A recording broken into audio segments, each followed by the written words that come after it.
Oke guys, assalamualaikum warahmatullahi wabarakatuh. Balik lagi bersama kami kelompok 6 ya, dimana ini adalah tugas dari Technopreneurship yaitu worksheet yang ke-14, dimana sekarang yang bahas tentang strategi keberlanjutan dalam startup syariah.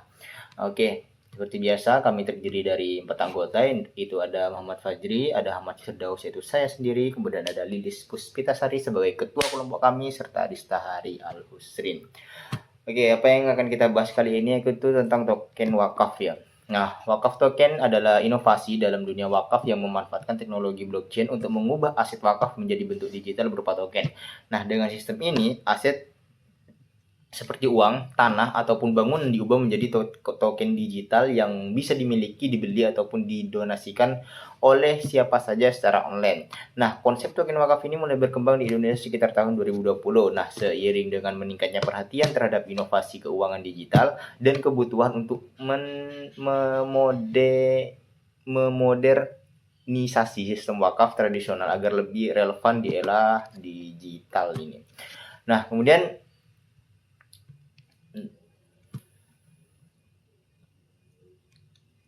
wakaf token yaitu tentang profil startup ya. Nah, profil ini adalah yang pertama adalah platform blockchain, yaitu sebuah platform digital untuk melakukan digitalisasi dan tokenisasi wakaf. Ini merupakan teknologi blockchain. Nah, kemudian tujuan dan transparansi memperluas sistem wakaf, meningkatkan transparan dan efisiensi, yaitu menghubungkan pada donor, manajer dan penerima manfaat. Kemudian menghubungkan pemangku kepentingan. Nah, ini menghubungkan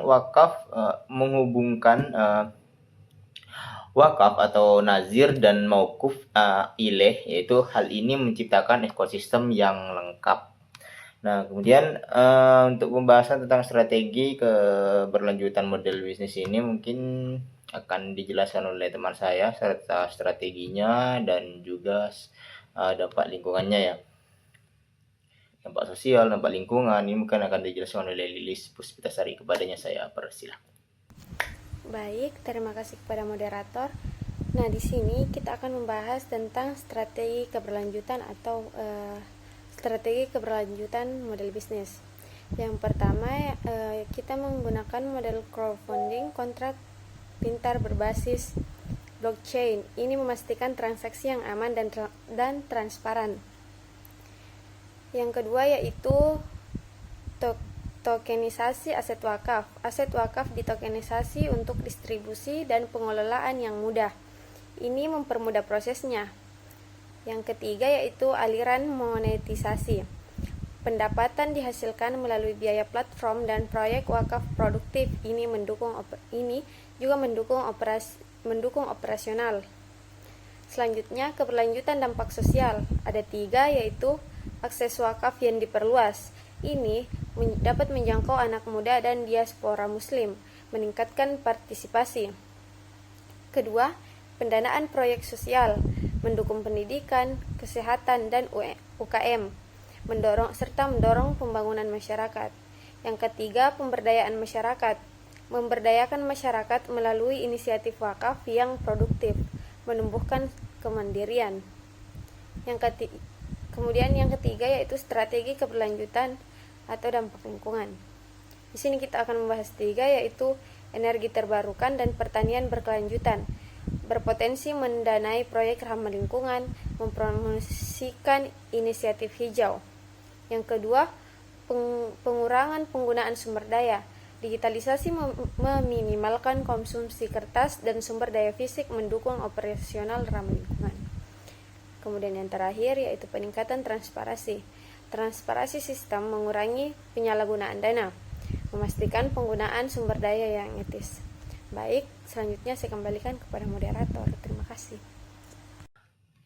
Oke, terima kasih kepada Lilis Puspitasari yang sudah menjelaskan tentang strategi keberlanjutan, tentang model bisnis, dampak sosial, dan juga dampak lingkungan. Nah, kemudian kita lanjut pada prinsip syariah, yaitu kontrak dan strukturnya, serta mungkin juga prinsip-prinsip syariah itu kepatuhan dan pengawasannya. Ini akan dijelaskan oleh teman saya ya, ini Distahari Al-Husrin. Kepadanya saya persilahkan. Baik, selanjutnya saya akan menjelaskan prinsip syariah, kontrak, dan struktur. Yang pertama itu ada tabarruk atau donasi berdasarkan wakaf, bebas dari riba atau bunga, grahar, ketidakpastian dan masyir atau perjudian, mematuhi keuangan Islam. Lalu ada token wakaf, mewakili aset nyata atau hak pakai, memastikan dukungan yang nyata. Yang ketiga ada kontrak pintar syariah. Setiap proyek terkait oleh kontrak pintar yang sesuai dengan syariah menjamin kepatuhan terhadap prinsip-prinsip. Yang lalu selanjutnya ada kepatuhan dan pengawasan. Yang pertama ada Dewan Pengawas Syariah atau DPS, terlibat untuk validasi syariah, memastikan keputusan agama. Yang kedua ada pemisahan dana. Dana wakaf terpisah dari aset operasional, mencegah pencampuran. Yang ketiga ada pelaporan yang transparan, yaitu pelaporan dana transparan melalui teknologi blockchain, memberikan akuntabilitas kepada donor. Nah, materi terakhir yang saya jelaskan yaitu maqasid syariah dan keberlanjutan. Token wakaf selaras dengan tujuan-tujuan yang lebih tinggi dari syariah atau maqasid syariah. Yang pertama ada melestarikan kekayaan, memastikan perlindungan dan pertumbuhan aset. Yang kedua ada kesadaran spiritual dan sosial, memupuk kesadaran komunitas dan individu yang lebih dalam. Yang ketiga ada melindungi kehidupan, meningkatkan kesejahteraan individu. Lalu ada peduli terhadap lingkungan, memupuk keseimbangan ekologis dan keberlanjutan. Yang terakhir ada instrumen ekonomi Islam. Wakaf berfungsi sebagai alat yang berkelanjutan untuk pembangunan. Sekian, terima kasih, saya kembalikan ke moderator. Oke, terima kasih kepada Restari yang sudah menjelaskan tentang prinsip syariah itu kontrak dan struktur, kemudian kebutuhan dan pengawasan, serta maqasid syariah dan keberlanjutan. Kemudian kita lanjut di mana tentang tantangan implementasi dan juga apa di sini rekomendasi strategi wakaf ya. Ini akan dijelaskan oleh teman saya yakni Muhammad Fajri. Kepadanya saya persilahkan. Assalamualaikum warahmatullahi wabarakatuh. Saya Muhammad Fajri akan menjelaskan tentang tantangan implementasi. Seperti kurva yang ada di gambar, dan penjelasannya regulasi khusus untuk token wakaf masih kurang di Indonesia. Hal ini menciptakan ketidakpastian, literasi publik tentang wakaf digital masih rendah. Potensial kurangnya kepercayaan terhadap program digital menjadi tantangan. Faktor ini menghambat adopsi dan pertumbuhan yang lebih luas. Terus selanjutnya rekomendasi strategi wakaf. Berkolaborasi dengan regulator, bermitra dengan BWI, MUI, dan regulator keuangan.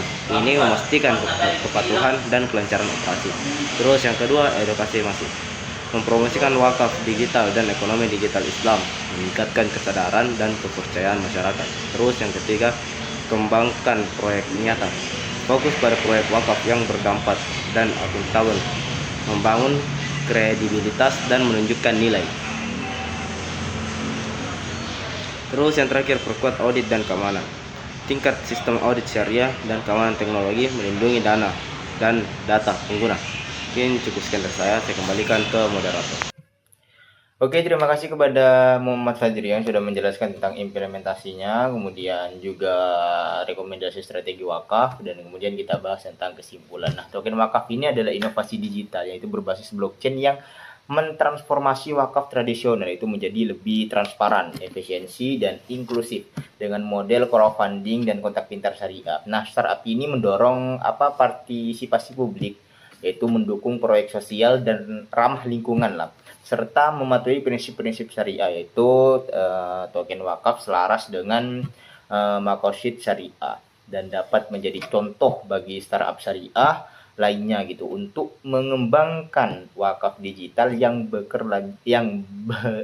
berkelanjutan dan berdampak. Mungkin sekian dari kami untuk mempersingkat waktu, dan mohon maaf yang sebesar-besarnya jika ada salah kata dari awal hingga akhir. Kami dari kelompok 6 meminta maaf. Wallahul muwaffiq ila aqwamit thoriq. Assalamualaikum warahmatullahi wabarakatuh. Okay guys, see you next time.